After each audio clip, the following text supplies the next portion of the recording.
Salmo de número 126. Diz assim a palavra do Senhor: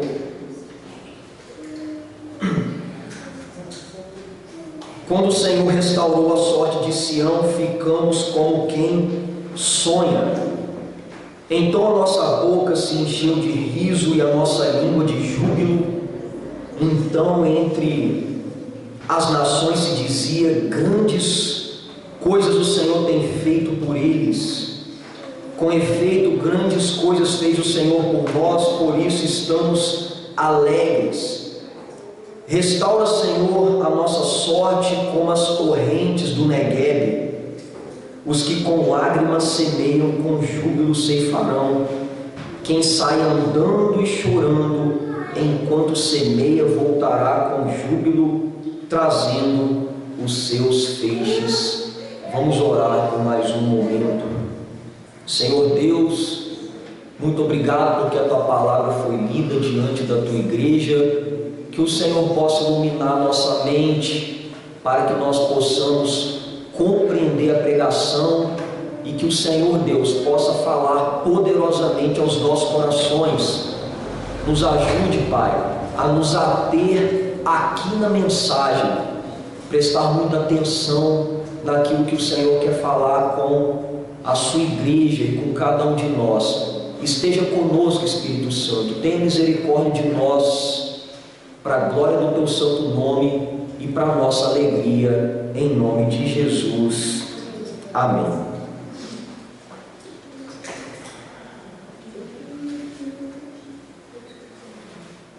Eu quero começar lhe fazendo um pedido, que durante a exposição do sermão, você pense e responda com sinceridade na seguinte pergunta: como cristão, quais são os principais fundamentos e motivações da sua alegria e esperança na vida hoje? Qual é a razão da sua alegria e aquilo que te dá esperança hoje? Os salmos, irmãos, são cânticos cantados pelo povo de Deus ao longo dos séculos. Este livro, inspirado, soprado pelo próprio Senhor, expressa a sua glória e mais o que? As experiências mais profundas desses salmistas, escritores e de seu povo amado num relacionamento pactual com o Criador. Glória para Deus, experiência com esse povo. Como nós sabemos, esse livro, ele possui 5 livros menores, fazendo alusão ao Pentateuco, os 5 primeiros livros da Bíblia escritos por Moisés, a Torá, a lei. Dos 150 salmos, esse salmo que nós acabamos de ler, o Salmo 126, está no 5º e último livro, e ele é o 7º dos cânticos de romagem. Os cânticos de romagem, o que é isso, pastor? São uma coleção de 15 salmos, dos 120 aos 134, que eram entoados pelos peregrinos quando iam caminhando em direção a Jerusalém. Se nós estamos no 7º salmo, significa que nós estamos aqui na metade do caminho.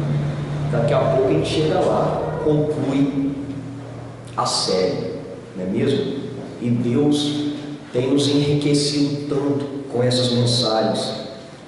Eles cantavam, irmãos, a caminho da cidade santa no período das festas religiosas de Israel. Eles iam caminhando e cantando esses salmos, cânticos de romagem. O Salmo 126 é o que? É um hino de louvor pelo favor de Deus ao seu povo em uma oração por sua completa restauração. Observe, ele possui 2 estrofes, 2 partes, do verso 1 ao verso 3, do verso 4 ao verso 6, sem autoria reconhecida. Este salmo ele foi escrito quando o povo de Israel retornou do cativeiro babilônico para sua própria terra após o exílio, em aproximadamente 538 anos antes de Cristo.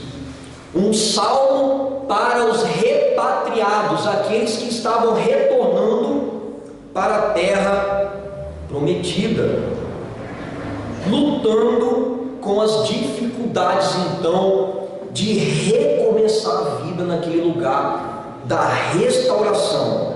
Ele foi escrito com o intuito de glorificar a Deus, gerando o quê? Gratidão e consolo ao coração de um povo que acabara de ser liberto do cativeiro.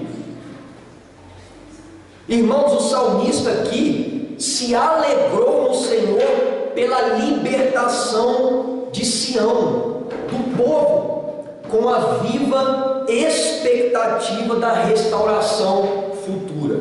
Se alegrou com a libertação e tinha aquela expectativa do que o Senhor faria futuramente. Deste modo, o que deve motivar a nossa alegria são os feitos do Senhor no passado e as promessas de Deus para cada um de nós no futuro. Dito isso, propõe o seguinte tema: o motivo da nossa alegria. Quais devem ser os motivos da nossa alegria? Em primeiro lugar, a gratidão por tão graciosa salvação. Olhe para a sua Bíblia, versos de 1 a 3, está escrito assim: quando o Senhor restaurou a sorte de Sião, ficamos como quem sonha. Então a nossa boca se encheu de riso e a nossa língua de júbilo. Então, entre as nações se dizia: grandes coisas o Senhor tem feito por eles. Com efeito, grandes coisas fez o Senhor por nós, por isso estamos alegres. Irmãos, aqui nós devemos ter em mente primeiro o que estava acontecendo naquele período. Nós chamamos isso de contexto histórico, um breve panorama. O que aconteceu? Nós devemos nos lembrar que o Senhor entregou nas mãos do seu povo, por meio de Josué, uma grande porção de terra lá em Canaã, na terra prometida.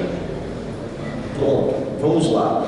Logo o povo foi o quê? Se acomodando naquela terra, se esquecendo do Senhor e se corrompendo com quem? Com outros povos que adoravam falsos e outros deuses. Estavam na terra que Deus havia prometido e estavam se corrompendo. Passou-se um tempo, veio o que? O período dos juízes. Deus levantou juízes e nada mudou. Achou-se que um rei daria jeito neste povo obstinado, porém a situação se agravou a tal ponto que aprouve ao Senhor castigá-lo no cativeiro. Já que vocês não estão sendo obedientes numa terra que é de vocês, num rei que é de vocês, eu vou arrancar vocês da terra, vou colocar vocês escravos numa terra distante, para que vocês reconheçam quem é o Senhor, a sua justiça e também o seu castigo. Como nós lemos na Bíblia nesse tempo aqui, o reino estava dividido: reino do norte e reino do sul. O reino do norte foi invadido pelos assírios, pelos bárbaros, os assassinos, e o reino do sul então foi levado cativo, escravo para a Babilônia. Irmãos, o templo de Jerusalém, onde o povo adorava o Senhor,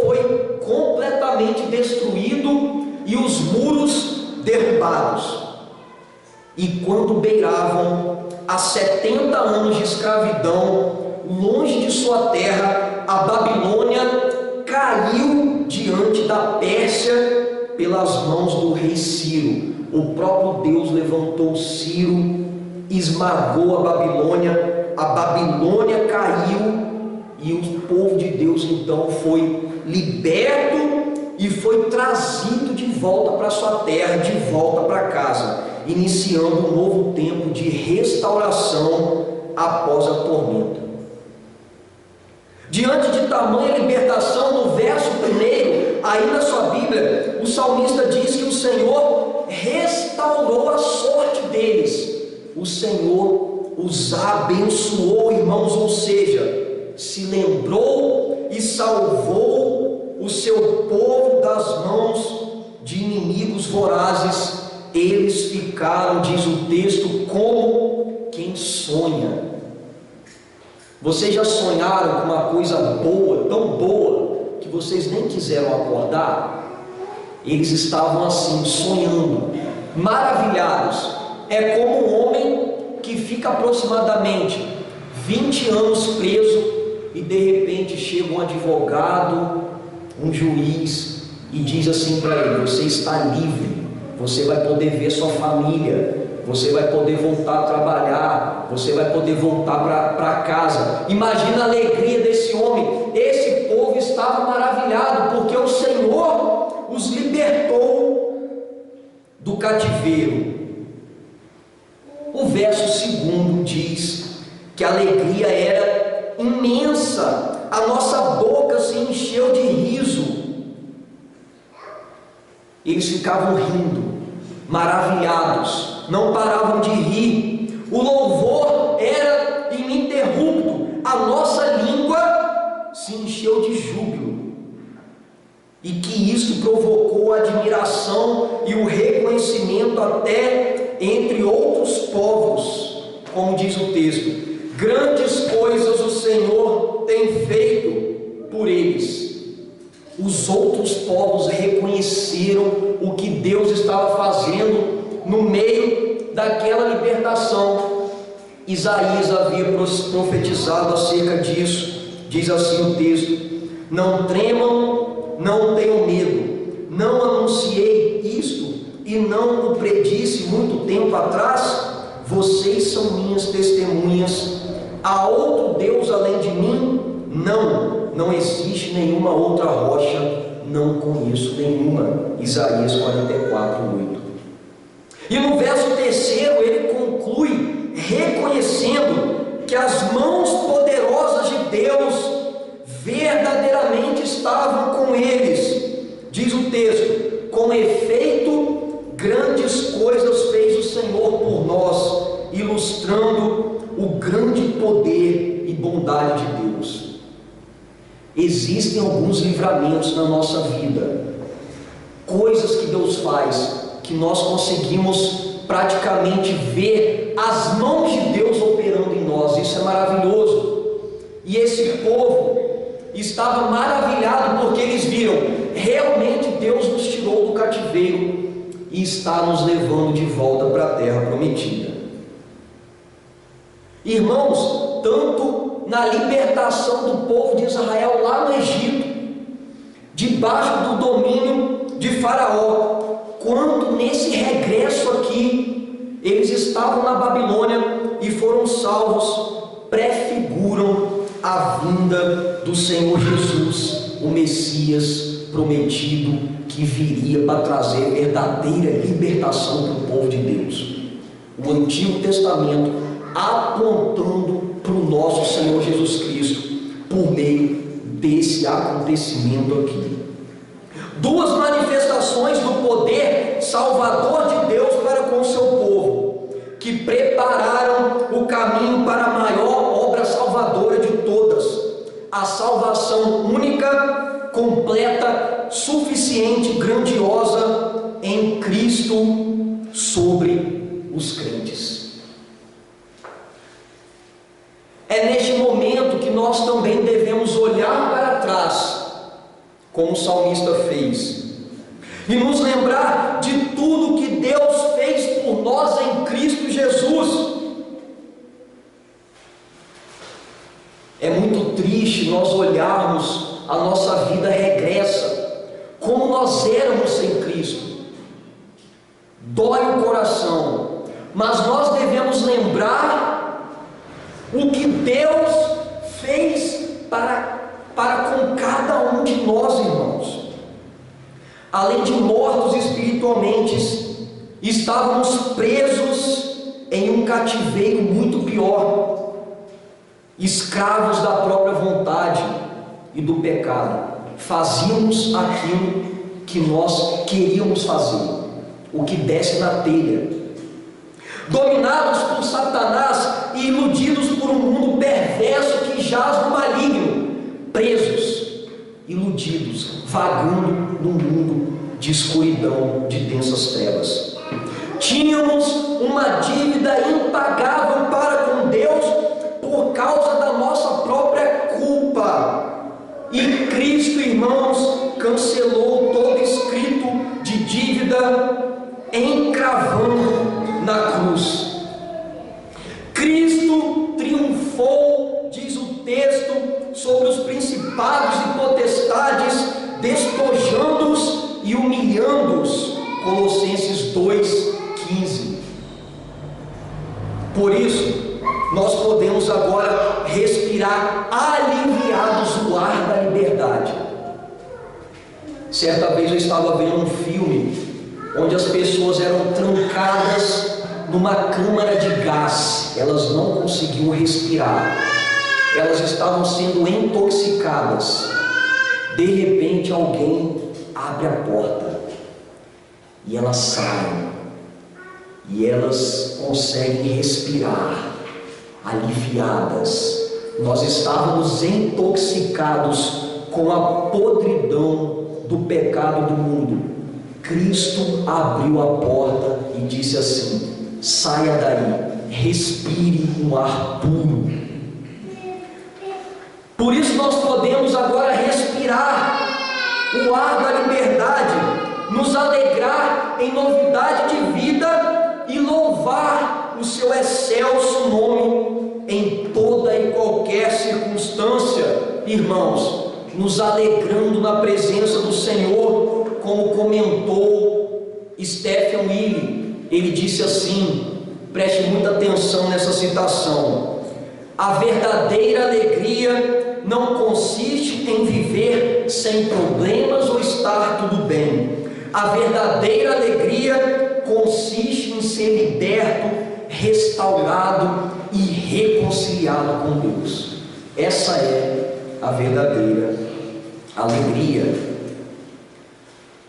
Além do motivo da nossa alegria ser essa gratidão por tão graciosa salvação, os motivos da nossa alegria devem ser, em segundo e último lugar, a viva expectativa da nossa glorificação.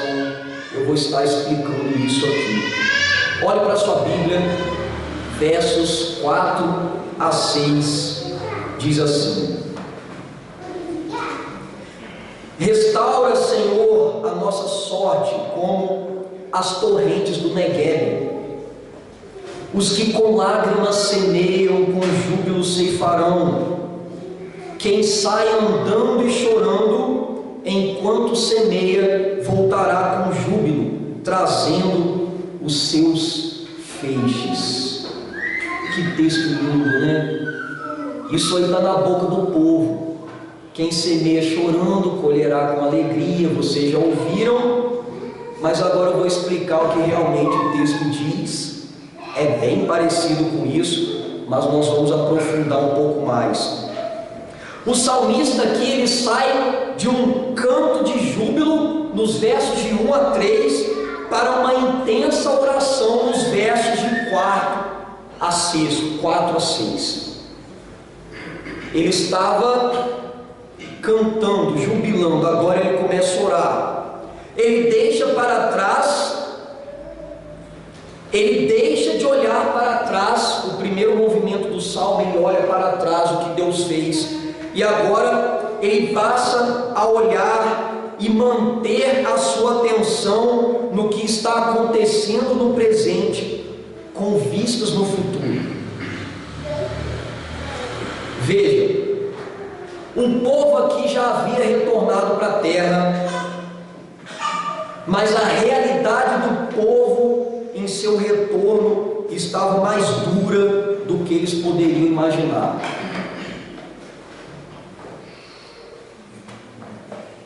Por que a vida estava dura nesse retorno? Chegaram na terra prometida, libertos, felizes. Por que a vida estava difícil? Porque a vida estava dura. Os povos que ali habitavam tinham um ódio mortal por Israel.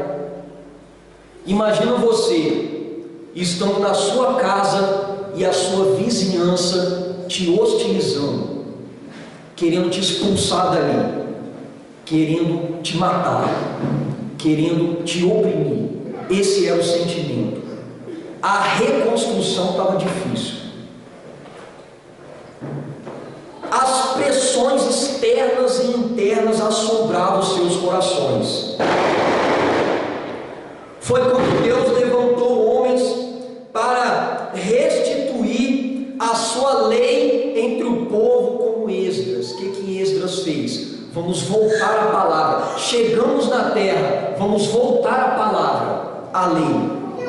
Ler, cumprir, obedecer. Deus também levantou homens como Neemias para reconstruir os muros de Jerusalém.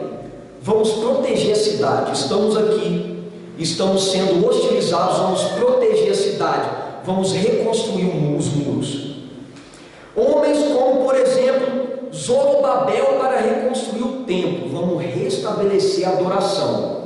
Temos a lei, temos a palavra, temos o muro, agora é o templo. Vamos adorar o Senhor no templo. Levantou profetas como Ageu, Zacarias e Malaquias, que profetizaram contra aqueles que cuidavam mais das suas casas, dos seus afazeres, do que da reconstrução do templo e de uma vida dedicada ao Senhor. Veja, o povo voltou e estava reconstruindo as suas casas, cuidando dos seus negócios, dos seus afazeres, abandonando o templo, abandonando uma vida dedicada, mesmo voltando do cativeiro. E Deus levantou profetas: reconstrua o templo, se volte ao Senhor. É isso que esse salmo envolve. É por isso que o salmista, no verso 4, pede aqui uma restauração abundante. Ele diz assim: restaura, Senhor, a nossa sorte, como as torrentes do Neguebe. Agora eu chamo a sua atenção para cá.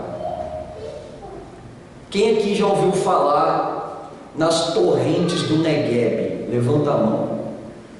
A Késia já ouviu. Não vou pedir ela para explicar, porque eu quero ter esse gostinho, eu quero explicar. Irmãos, como vocês podem ver ali, o Neguebe é uma região árida do sul de Israel, um deserto. E quando Deus ele manda chuva, uma torrente de águas, os riachos, eles são cheios com essas águas, e ele começa a florescer no meio do deserto. Você vê vida, você vê vegetação, você vê flores cortando todo o deserto. É algo lindo. O Negueb, como eu disse, ele fica ao sul da Judéia, e ocorre esse fenômeno.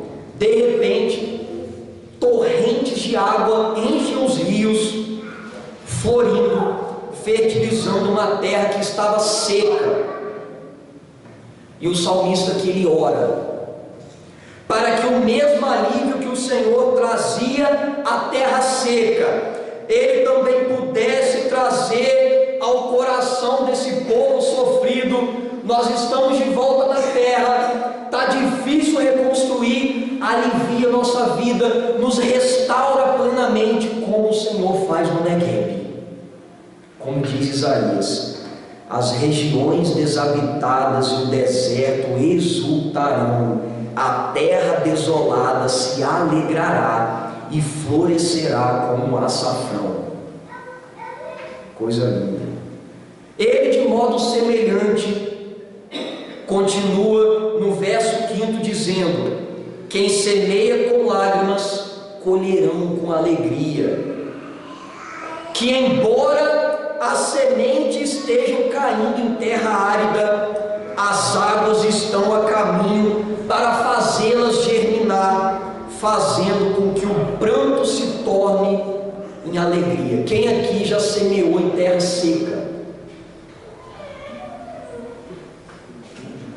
O pessoal aqui está animado, hein? Precisa de quê para semear em terra seca? Dedicação e muita fé, de que no momento certo as águas virão e a semente germinará. E ele conclui o salmo no verso 6 reafirmando que quem anda chorando, semeando e chorando, voltará sorrindo no tempo da colheita. Contudo, o semeador pode semear em solo seco com medos desanimadores. Contudo, colherão com fartura os que trabalham em lágrimas com a oração da fé. Com a oração da fé.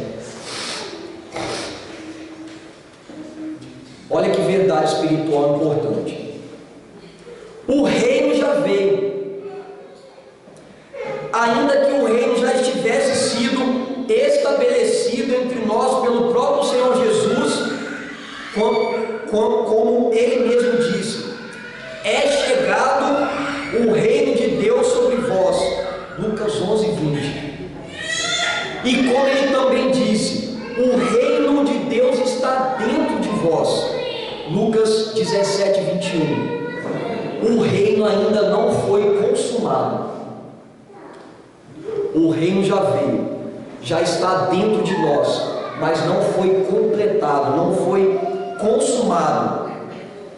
Como ele mesmo nos ensina a orar por isso: venha o teu reino, Mateus 6:10. Apesar de livres da maldição do pecado, infelizmente somos ainda sujeitos ao pecado.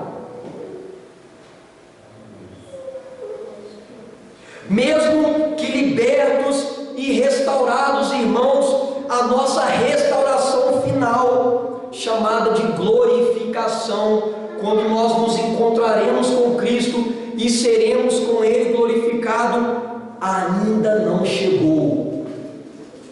Salvos, mas ainda em prantos nessa terra, sujeito a todo tipo de adversidades, de durezas, de choros.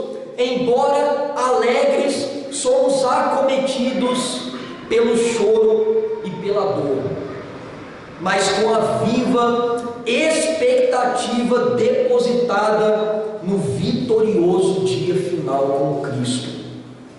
É o que deve alegrar os nossos corações. A certeza dessa promessa deve mover a nossa vida e a nossa alegria na vida, no dia a dia.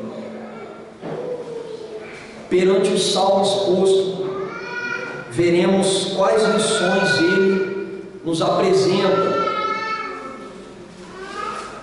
o que Deus ele tem para cada um de vocês. Preste muita atenção. Se o principal motivo da sua alegria não for Deus e sua gloriosa salvação e maravilhosas promessas, reveja sinceramente se você é do Senhor. Se a sua alegria depender de pessoas e não fundamentalmente do Senhor, avalie imediatamente o seu coração. Existem pessoas que depositam a sua alegria em coisas criadas, em pessoas, em coisas materiais, e quando elas perdem as pessoas, perdem as coisas, elas perdem a alegria, elas ficam amarguradas, frustradas, deprimidas, arrasadas, porque elas estabeleceram a sua alegria em coisas passageiras. Devemos avaliar o nosso coração, onde está a nossa alegria. Se a sua alegria estiver restrita a coisas materiais e passageiras, tire de uma vez por todas todo e qualquer resquício de idolatria que esteja ocupando o seu coração e pesando a sua vida. Quando você deposita a sua alegria em outras coisas que não seja o Deus da sua salvação e o Deus que te prometeu coisas grandiosas, você comete idolatria, você está sobre uma areia movediça. Arranque, abandone. Segundo, o Senhor requer que você tenha essas atitudes quando você sentir que não possui mais a alegria da salvação. Algumas pessoas falam isso. Eu não tenho mais aquela alegria da salvação. Eu nem me sinto salvo. Isso não faz mais diferença nenhuma para mim. É nesse momento que você deve se apegar ao Senhor dessa maneira. Quando você não consegue se alegrar no Senhor, com o Senhor e com o povo do Senhor. Pessoas que não conseguem mais se alegrar no Senhor e estar com o povo do Senhor, perderam a alegria, estão depositando a sua alegria, a sua confiança em outras coisas que não são o Senhor. Quando tudo aparentemente na vida vai bem, até que você perca tudo, ou não consiga ter nada que tanto almeja. Pessoas, quando perdem tudo, a vida acabou para ela. Pessoas que lutam, nunca tem nada, ficam também frustradas. Uma vida extremamente sem sentido, porque estão depositando a sua alegria em coisas passageiras. 3 irmãos, se alegre sempre no Senhor da tua salvação, porque grandes coisas Ele já fez por você e fará muito mais, conforme o soberano decreto da sua vontade. Ele por graça agiu e por graça agirá por ti. Se alegre nele, confie nele, em suas promessas futuras. Deus nos salvou, Deus nos libertou, e Ele há de cumprir tudo aquilo que Ele prometeu para nós, para a sua igreja. Como pastor? 4, conheça e prossiga em conhecer o teu Salvador e as suas promessas, que a tua fé cresça. Pastor, estou sem fé, estou sem alegria. Quando você vai examinar o caso, essa pessoa está longe de Cristo, está longe do seu Criador, conhece apenas em partes, não estão naquela busca incessante de conhecer a Deus e as suas promessas. A fé fica esmorecida. Irmãos, se empenhem em conhecer, em andar junto, em se aproximar de Cristo, conhecendo as suas promessas. Traga sempre à memória tudo aquilo que realmente te dá esperança.